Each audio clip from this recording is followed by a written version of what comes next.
Bonjour à tous, aujourd'hui la recette grâce à ce support à poulet GBS. Ce support à poulet GBS, vous avez l'habitude, on le connaît normalement, on va faire du poulet à la bière. C'est l'habitude, le beer can chicken comme disent les Américains. Ça c'est un grand classique de la cuisine américaine. Nous on va le transformer un petit peu et on va faire un poulet à l'oriental. Allez, on va démarrer notre recette. La première chose qu'on va faire bien sûr c'est allumer notre barbecue au charbon. J'ai préparé la cheminée qui est prête ici.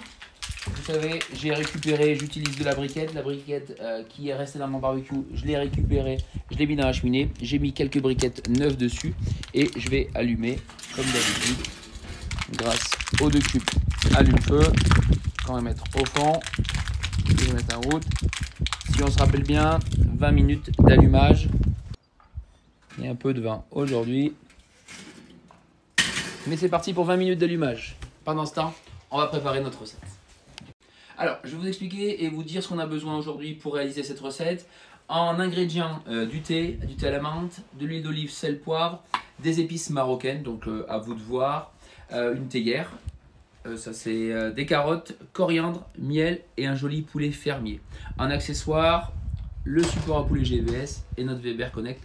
Ce support nous sert à faire le beer can chicken d'habitude, traditionnel de la culture du barbecue américain. C'est quoi? C'est une bière, en général une canette en aluminium, qu'on ouvre, on vient mettre le poulet par-dessus, on met de la marinade, on met un rubs et on va le mettre en cuisson indirecte comme au four.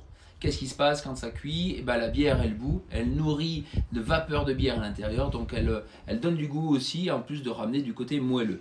Et ben, nous on va changer un petit peu, on va faire un petit peu différemment, on va changer, au lieu de mettre de la bière, on va pouvoir mettre n'importe quel liquide qui donnera du goût.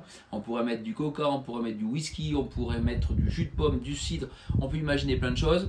Et moi là je vais sur un poulet oriental, et ben je vais mettre du thé à la menthe, d'accord? Donc on va mettre du thé à la menthe ici, un thé bien parfumé comme faire de la vapeur, ça donnera ce goût là à l'intérieur du poulet. Je vous ai dit, à la place de la bière, moi j'ai décidé de mettre du thé à la menthe.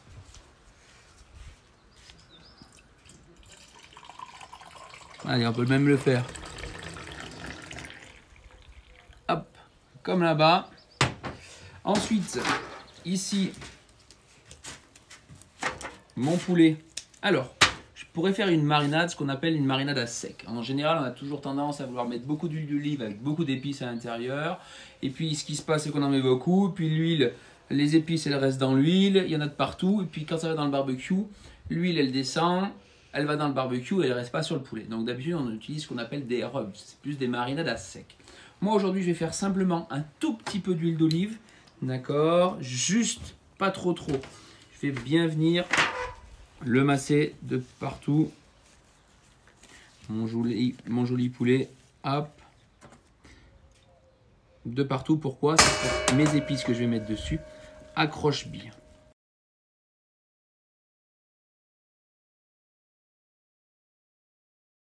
On va pouvoir mettre notre mélange d'épices. Pareil, on frotte bien.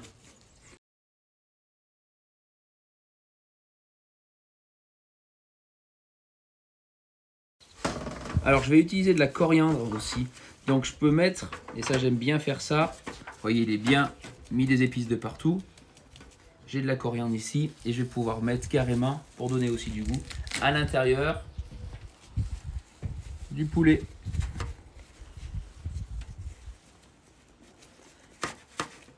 Voilà, on n'oublie pas non plus le sel, hein, parce qu'on a mis des épices certes, mais il faut bien du sel et on va bien en mettre aussi surtout à l'intérieur.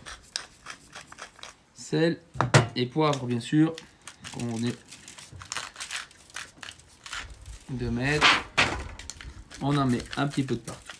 Poulet, je viens le placer ici devant, accroupi, il est bien installé. La peau du poulet qui revient ici pour bien fermer. Et j'ai plus qu'à mettre en cuisson indirecte. Voilà, je vais pouvoir mettre mon poulet en cuisson. Mais alors, combien de temps? Ça, c'est toujours la question qu'on me pose en tant que chef. Combien de temps de cuisson pour ça? Combien de temps de cuisson pour ce poulet? Mais moi, c'est délicat, je ne vais pas pouvoir y répondre. Pourquoi? Parce que, est-ce que le poulet, il fait 1,4 kg ou est-ce qu'il fait 2,5 kg? Est-ce que c'est un poulet fermier? Est-ce que c'est pas un poulet fermier? Est-ce qu'il sort du frigo? Voilà, il y a plein de choses qui vont rentrer en compte. Votre barbecue, il est chaud, il n'est pas chaud. Voilà, il y a plein de choses. Il y a quelque chose qui ne va jamais changer, c'est la température à cœur à atteindre. Pour de la volaille, il faut cuire jusqu'à 74 degrés. Ça, je le sais.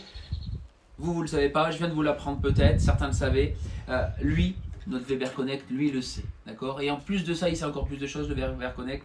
Pourquoi? Parce que c'est une sonde connectée, donc je vais pouvoir mettre ma sonde à l'intérieur de mon poulet tout au long de la cuisson qui va me dire à quelle température est mon poulet. Mais en plus de ça, il va m'expliquer, puisque c'est un assistant pas à pas, comment cuire mon poulet de A à Z.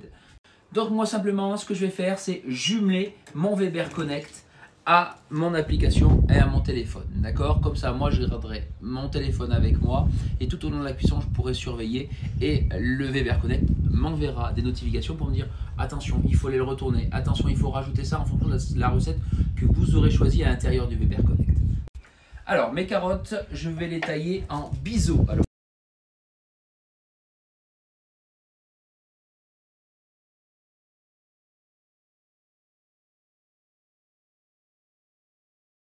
comme expliqué sur le Weber Connect, je vais venir mettre ma sonde dans le blanc. Elle m'a expliqué, j'ai regardé la vidéo, donc je fais pareil. Je vais pouvoir me servir ici du support qu'on a sur nos modèles 5770 et 5750, le support olivier, et je referme le couvercle et je vais suivre maintenant les instructions que me donne mon Weber Connect. Ça fait à peu près 5-10 minutes que mon poulet est en cuisson et surtout que mon support à poulet est bien chaud. D'accord? Donc là, il est bien chaud, mon poulet est en train de cuire tranquillement. Je vais pouvoir commencer à rajouter mes légumes, mais d'ailleurs, en l'occurrence, mes carottes. Donc, je vais y mettre de l'huile d'olive, d'accord, puisque je ne vais pas pouvoir mettre de l'huile d'olive là-bas, puisque c'est percé. Donc, j'en mets un petit peu. Je vais pouvoir mettre mon assaisonnement, mon sel et mon poivre. Un peu de sel et un peu de poivre, d'accord. Je voudrais y mettre du miel aussi, mais le miel je le mettrai tout à l'heure en fin de cuisson, pareil que ma coriandre fraîche. Parce que si je le mets tout de suite, mon miel il va brûler, d'accord. Donc on pense bien, dans notre marinade, ça serait sympa de mettre aussi sur notre poulet du miel, mais on le mettra en fin de cuisson pour pas qu'il brûle trop. Mes légumes tout autour, dans mon moule.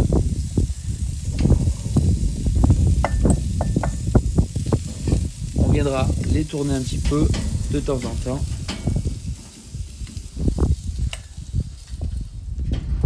Voilà, le Weber Connect me prévient, je suis à 64 degrés, donc bientôt dans 10 degrés c'est cuit, donc je vais pouvoir rajouter du miel. Hop.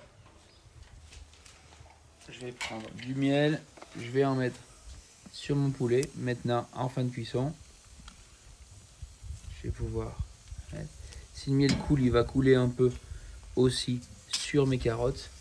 Voilà, ça va la rendre bien croustillant.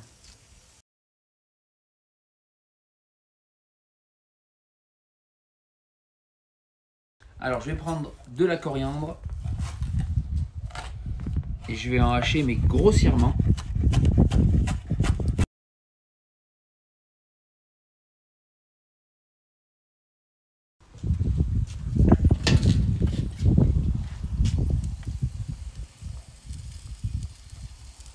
J'en garde aussi un peu de la fraîche pour mettre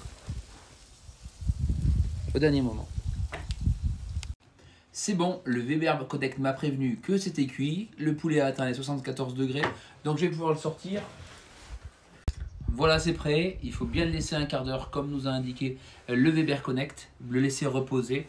Donc là, il va continuer un petit peu de cuire aussi. Et puis, il va se détendre aussi. Il va rendre un petit peu de gras. Donc, ça va être super bon après.